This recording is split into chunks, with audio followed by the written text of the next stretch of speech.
Hi, everyone. So I'm going to start.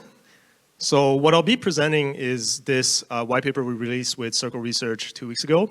It's really around this topic of confidential ERC20.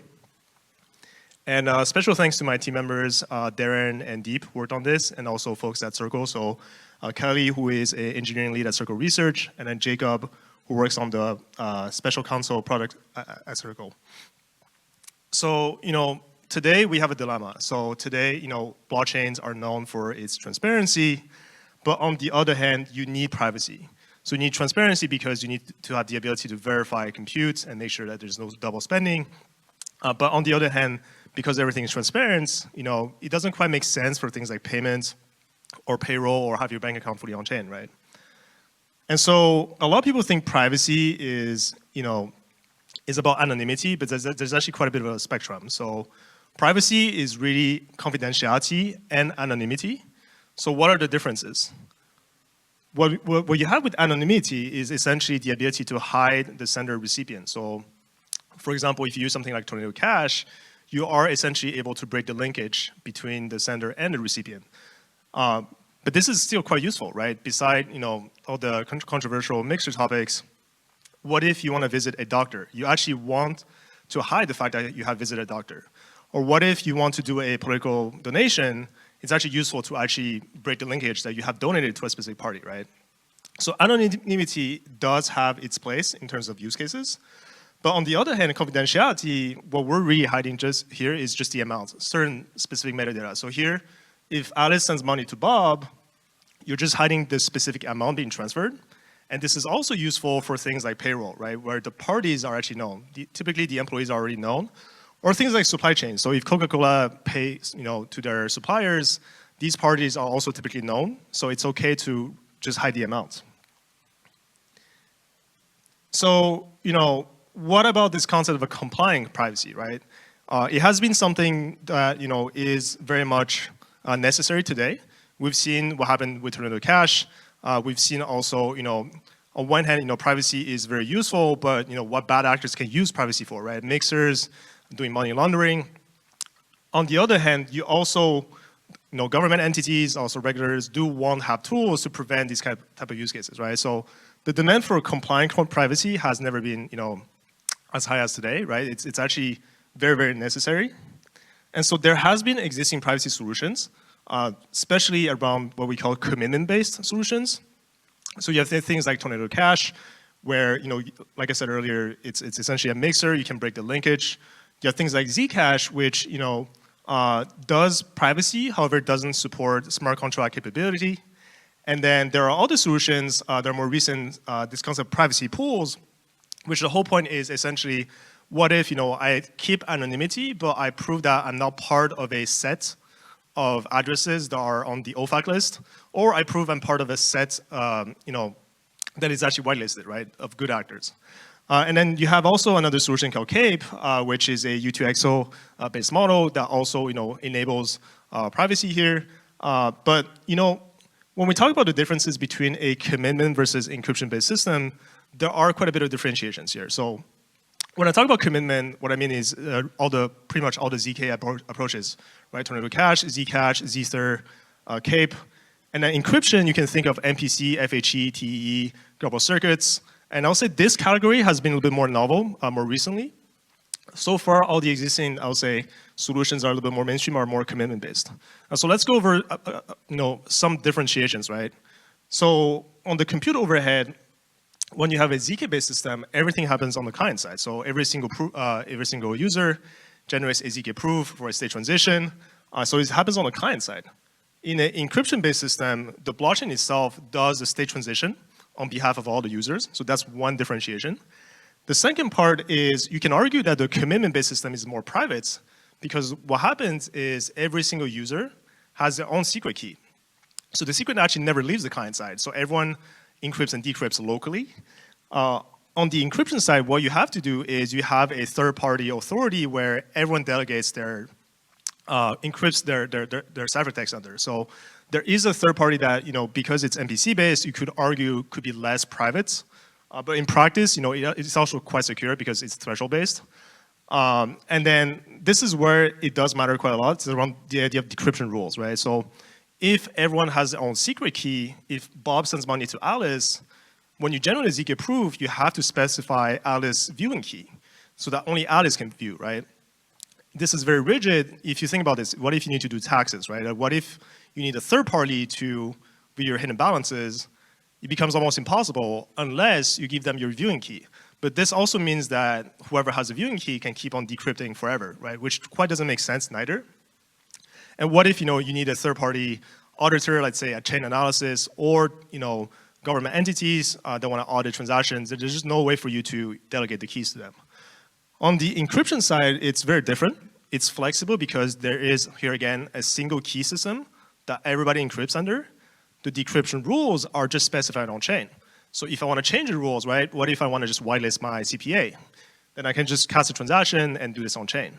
What if I need to delegate this to, let's say, chain analysis? I can also just change the rules on chain, and now they can investigate, right? This other point is around composability. So because in ZK, everything happens off-chain. You have, circuits, data. You have this prover verifier, form factor. It's very difficult to have composability over private applications, right? So if you look at today's application, whether it's a ZK voting or ZK payments, there are completely siloed applications. In the encryption system, it's very different because everything is based on ciphertexts that are directly composable. You have this idea of composability where, later on I'll touch on why this is important. And lastly, it's around key rotation. So yeah, today if you lose your viewing key in a ZK system, you're locked out forever, basically. You can't view anymore. In an encryption system, you can rotate keys. So I'll say on that front is also quite convenient. So what is confidential ERC20 framework?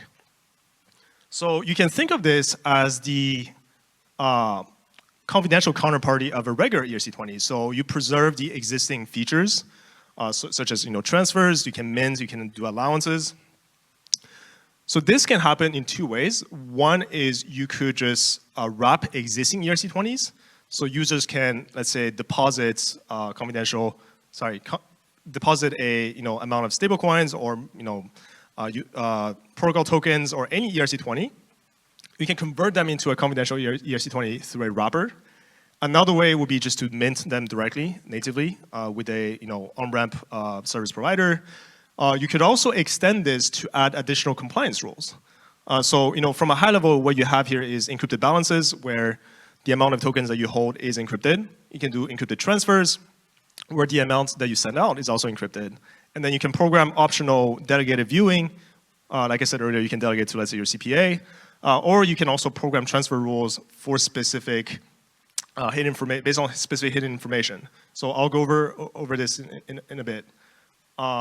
So in this paper, what we did is we utilized FHE. I think by now everyone's very familiar with what FHE is, so I won't spend too much time on this. But the specific scheme that we're using is TFHE. So a lot of folks have talked about different schemes today. The reason why you want to use TFHE is it has a couple properties that are quite useful. So one is the computation is accurate. So every single ciphertext you compute, the result will always be the same, and also will always be precise. So you don't want to end up having a situation where you have more tokens or less tokens, or in DeFi, get liquidated because there's a slight rounding error, right? It also supports a wide range of operations beyond just additions. You can do divisions, you can do bitwise operations, comparisons, which is also quite useful for building things beyond ERC20s. So if you want to build like a private AMM, a private lending, this is where you do want to have a more expressive range of operations. And lastly, it's non-level. So what this means is there are schemes where you have to know ahead of time how many operations you'll be doing, and then you do a big bootstrap. Here, because we're dealing with smart contracts, you don't necessarily know ahead of time how many steps you'll be computing, and also people could be building vastly different things. So what you want is a scheme that can do bootstraps very efficiently in between operations so that you can keep on computing on ciphertext, basically. So there are really just two ways to apply FHE to the EVM. So one way is you could add FHE natively as a precompile. So if you're building a new L1, L2, you can basically essentially deploy a specialized smart contract, and then this smart contract will have all the FHE operations that behind the scene on the blockchain side will call a separate FHE library for compute, right? The other way to do this is as a coprocessor to existing blockchains. So what this means is you are bringing in these new data types and also operations to existing blockchains, such as Ethereum, Arbitrum, and Polygon. And what you're really getting is encrypted integers, booleans, bytes, addresses. You can also compute on top of them. You can add, divide, multiply. And it's quite important to talk about trust assumptions here. So today there are essentially 3 angles to think about FHE compute. So one is verifiable FHE, so ZK-based. It's quite difficult to have something that's practical today. A ZK FHE solution will not be practical today, but maybe 2-3 years down the line will probably make more sense. There's also the optimistic way, which is similar to like an optimistic rollup. You can do a bisection protocol where you can prove with a single step transition that something has been miscomputed, right? Or there's a fraud. And then lastly, there is consensus-based, which is having multiple nodes, recompute, and then arrive at the same conclusion. And this is because FHE is deterministic. Every time every single node recomputes, it actually will come down to the same conclusion. So if you use something like a Tendermint consensus, you can quickly figure out whether or not a collective has the same view on the end results. And then on the decryption side, you have a MPC system that's M of n. So you need a threshold of participants to basically collectively do the work to decrypt something. Just from a high level, what is a confidential transfer, right? So first of all, the way your balances are hidden is typically you have a mapping of address to a uint for your plaintext ERC20. With confidential ERC20, what you have is EUINTs. So here, this is where everyone can hide their balance fully on chain. And if I need to do a confidential ERC20 transfer, I'm just passing in a encrypted amount as a parameter. And here, the first thing I will check is whether or not I have enough funds over FHE. So in FHE, you can actually check if a number is below another number, right? And based on this, you can basically transfer to the recipient either 0 or the actual amount, depending on whether or not you have the actual amount to be transferred. And this is where the uniqueness happens, is you can actually allow specific users to decrypt specific ciphertext, right? So again, like I mentioned earlier, the difference here is that all the decryption rules are specified on chain. So if you need to delegate to a third party to decrypt, all you have to do is change the rules on chain, right? Which is not really feasible in a commitment-based system. There are 2 main benefits around composability. One is, imagine if you were to, let's say, transfer money to a dark pool, right, today on Ethereum. What happens is you transfer, let's say, 100 USDC or 100 million of USDC. The problem with this is that you leak information as soon as you start transferring money, right? It's not even about the dark pool. It's as soon as you transfer money inside the dark pool system, there's already information leakage.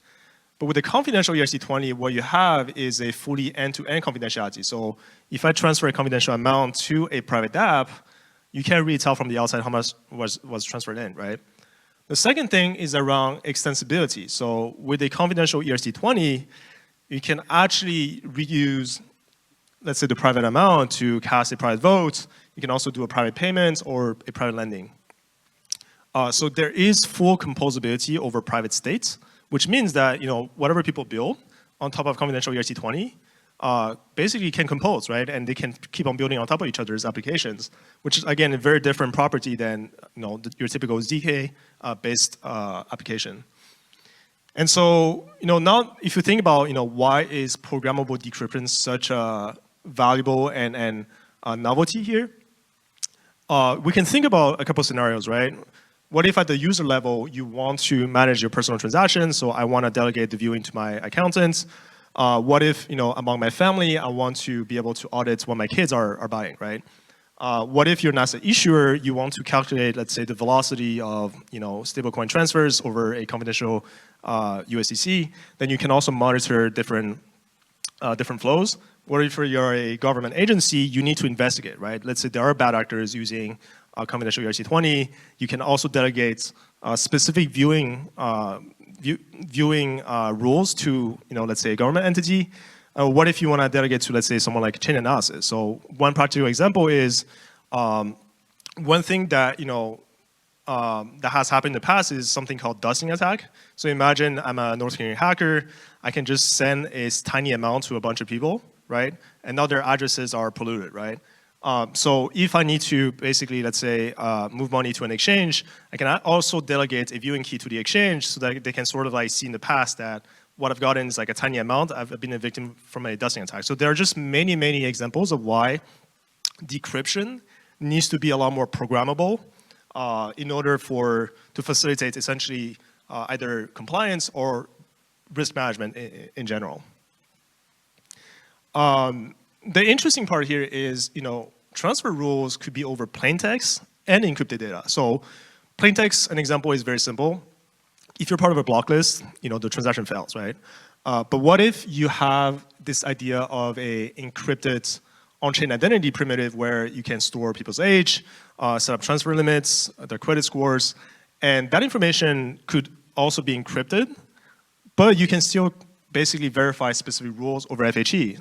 So the reason why this works is with FHE, not only you can do operations, you can also do comparisons, right? So this is where, the idea is if you want to program, let's say, something a little bit more complex like rolled assets, you can think about not only having privacy, but also having programmable transfer rules on top. So there was actually a report that came out recently from JP Morgan and the Zama folks here around using FHE for on-chain fund tokenization, but also secondary trading for institutions.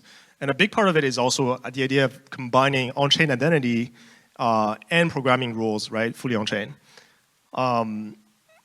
So like I mentioned earlier, with the ability to have encrypted information on-chain, the ability to program decryptions, also the ability to program transfer rules, you have a very flexible system to really build out any business logic, risk management, and also program any compliance rules that could make sense for your application here. And so, because of this composability aspect, we can also think of other things that can be built on top, right?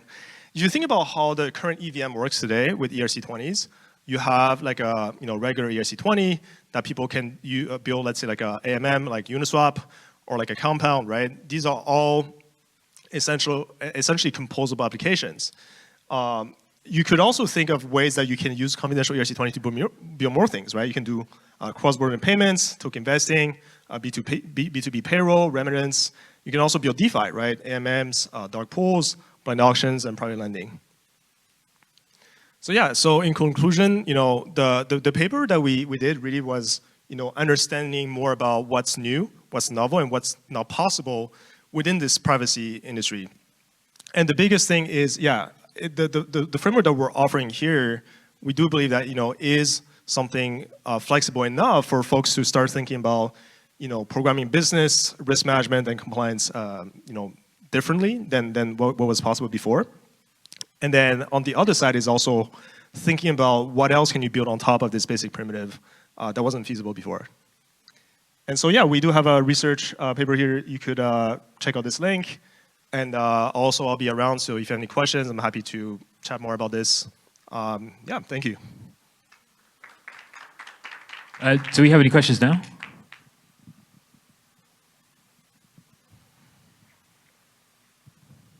Great presentation.